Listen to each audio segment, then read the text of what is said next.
Hey guys, this is Drew, and I'm going to be doing my video about the gender tag. So, for those of you who don't know, the gender tag is basically just a list of questions about gender. Ashley Wild did it, and I'll link to her video. Yeah, so here we go. So, question number 1. Let's see. How do you self-identify your gender, and what does that definition mean to you? So I self-identify as female to male, transgender, and to me that just means that I was born into a body that society deemed female, and I don't identify with that at all. Number 2, what pronouns honor you? Pronouns that I prefer are he and him. They, their are okay too. Number 3, describe the style of clothing that you most often wear. Definitely masculine. I always shop in the men's department. I always have.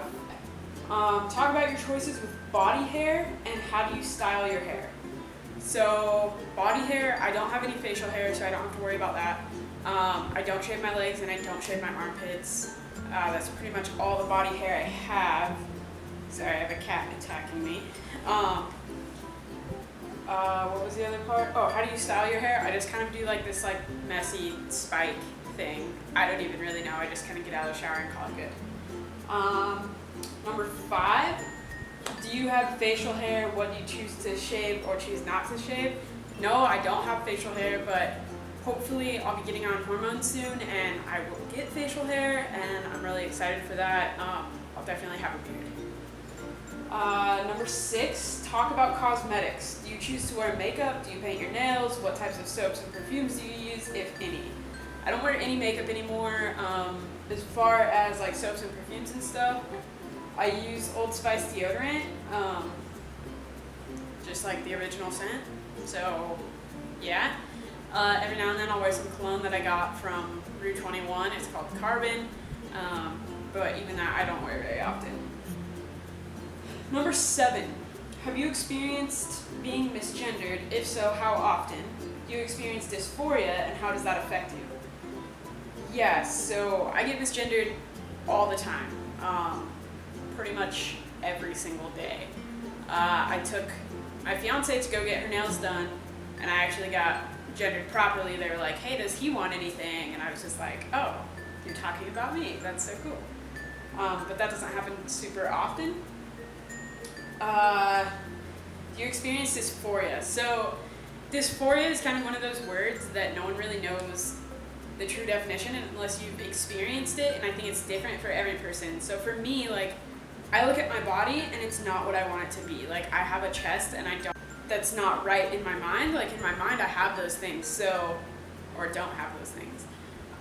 So dysphoria is seeing that and feeling that disconnect between what's in my mind and what I see on my body. And I experience that a lot, actually. Because I'm a bigger chested dude, it's really obvious all the time that I have a big chest, and I know that, and no matter what binder I get, I can't seem to get rid of it. And I know that I'll never be as flat as I want to be until I get top surgery, which is probably pretty far in the future at this point. So yeah, I definitely experience dysphoria, and it definitely affects me pretty much every day when I'm getting dressed. So yeah. Number 8, talk about children. Are you interested in having children? Would you want to carry a child if that were an option for you? Do you want to be the primary caretaker for any children you may have? Yeah, so I definitely want children with my partner in the future. It's something that's really important to her, and because it's important to her, it's important to me. I don't ever want to carry a child. That's not something I've ever wanted to do. Even pre-coming out as trans and identifying as female, I never wanted to carry a kid. So, no, I don't necessarily want to be the primary caretaker. I see that as a very equal job between my partner and I, and I just, my partner will probably be the typical stay-at-home mom, but I feel if I'm at work bringing in money, I'm taking care of my kid just as much as my partner is, just in a very different way. So yeah. All right, number 9, talk about money. Is it important to you to provide for a family financially if you choose to have one? Is it important to you that you earn more than any partner you may have? Do you prefer to pay for things like dates, and are you uncomfortable when others pay for you or offer to pay for you? So money is a weird topic for me because it is really important, but at the same time, it's not at all. So it's important to me that I provide for my partner and I. It's important to me that financial stability is positive and not negative. It's important that I feel like if I want to take my partner out on a date, I can without worrying about, do we have money for that? So in that sense, yeah, it's really important. But in like a life sense, no. You know, yeah, everything costs money, and that really sucks, and that kind of, it makes money important no matter what you feel about it. So I guess, yeah, it is because society's made it that way, but I don't see it as like the number one most important thing. This is my little kitten, Aspen. She's like 9 weeks old, and she likes to play. So the rest of that question, let's see. It is not important to me to make more than my partner, than any partner I may have. Right now, I do make more. I definitely prefer to pay for things. I've definitely been all along the man in our relationship, like the stereotypical man, as in I pay for everything, I do all the driving, like that kind of stuff. Now that we've been together for 3.5 years-ish, it's changed a lot, and I don't care as much. Like, we both take each other out, we both whatever, and I get super uncomfortable when people try to pay for things for me or offer even. I hate taking other people's money because I know how much pride I take in my money because I work so hard for every dollar that I make. So yeah.